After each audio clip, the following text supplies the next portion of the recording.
Assalamu alaikum.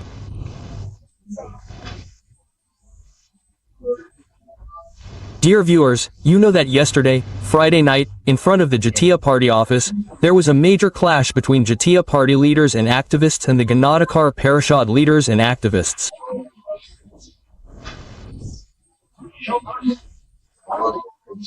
In that clash, the main leader of the Ganadakar Parishad, Nurul Haq Noor, known to everyone as VP Noor, was seriously injured and is currently undergoing treatment in the hospital. But the question is, why did this clash happen? Who did the clash? The Jatiya Party is saying that the Ganadakar Parishad people attacked their office. On the other hand, the Ganadakar Parishad is saying that they were taking a procession through Bajoynagar. At that time, some people were sitting in front of the Jatiya Party office and they attacked their procession.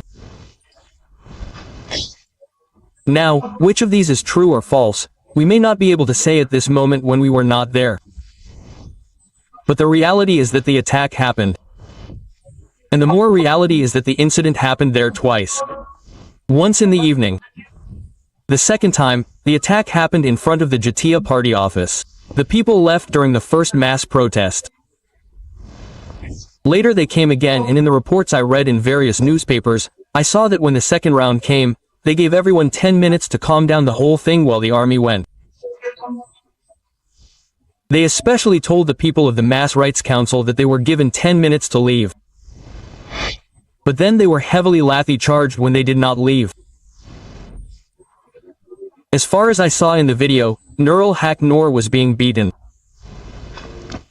Several video footages of this incident have been seen on social media. As far as I saw, no one from the Jatiya Party beat him. I mean, someone in uniform beat him. One or more people beat him. I saw this scene. Is it because the army did not follow that instruction that he was killed? I cannot tell the details. However, in this case, the ISP has got a break. I want to read the ISP statement in full to you to see what they are actually saying. ISPR said that at the beginning of the incident, members of the law enforcement agencies requested both parties to remain calm and leave the place peacefully and to resolve their differences peacefully by respecting the existing laws of the country.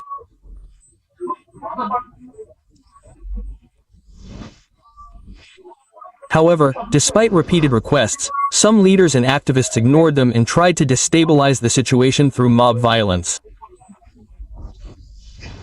It is important to note that some leaders and activists did not speak out. I am talking about some and how they tried to destabilize the situation through mob violence. From here, I can get a little hint and discuss a little. Is there a reality for the Jatiya Party to use mob violence now? Those whose own offices are set on fire cannot do anything. They are on a tight leash. Their party is occupied by this person today and that person today. Is there a situation for them to use mob violence? Do they have that reality? I do not know. But I am thinking about it. You think? Then what did ISPR say? They systematically attacked the law enforcement agencies and increased the violence by holding a torchlight procession around 9 p.m. During this time, they pelted bricks and tried to set various establishments on fire. In addition, the movement of the general public in Vijayanagar, Nayapaltan and adjacent areas was severely disrupted and public suffering increased. They ignored all the efforts of the law enforcement agencies to resolve the matter peacefully. As a result, in the interest of public safety, the law enforcement agencies were forced to use force. And they also said that 5 members of the army were injured in today's incident. That means, the army and the ISP usually give statements related to the army, give explanations. That means it is understood that the incident and the fact that Nur Haq Noor was implicated, is basically at the hands of the army. Now the question is, why did this incident happen? What could be the politics behind it? We cannot say everything. But we can discuss. We can try to give hints. Before that, look, various political parties have made some statements about this incident, condemned it. Let me tell you a little about them. For example, legal advisor Asif Nazrul, he is the chief advisor press secretary Shafiqul Alam, they have condemned it. In addition, various political parties including BNP, Jamaat-e-Islam, NCP and NCP have condemned the incident. Last night, a procession was held about it and they said that Nurul Haq Noor was a fascist. Nurul Haq Noor was a fellow fighter of the fascist movement and he was killed. This is a conspiracy of fascism. They said this. Many others have said this. Again, on the other hand, Tariq Rahman, have made a statement about this. On his verified Facebook page, on Friday, that is, on the very day the incident happened, he made a Facebook post late at night. What did he write there? He wrote there, I will read it a little. Again, we are in a delicate period of democratic transition, the first step of which is the national election.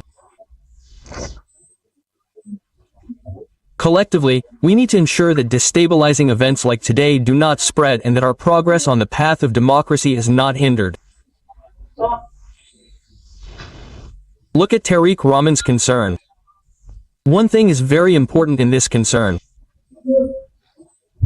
That is, he wants to say that the national election should not be hindered in the wake of this incident. His concern is why here? Why do you see the reason for the disruption of the national election with this incident? Politics is at this point. This is where we mainly see that national politics can be disrupted in the wake of this incident. I will mention two fears. The first fear is the attack on the Jatiya Party office or this fight in which Nur Haq Noor was injured and seriously injured.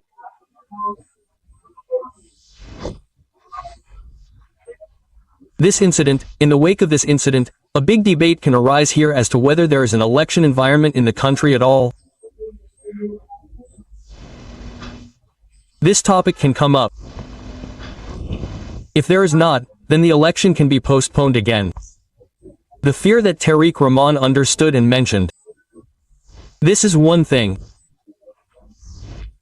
Second, I have heard many people say, many people have posted statuses on Facebook that they have alleged that some Awami League people were among the Jatiya Party members who attacked this People's Rights Council. This is a kind of allegation to them. I find this allegation very pretentious. Why pretentious? Pretentious because they may be trying to say that Awami League people are being rehabilitated by relying on the Jatiya Party. We can explain this in two ways. First, since you have banned the political activities of the Awami League. Since the Awami League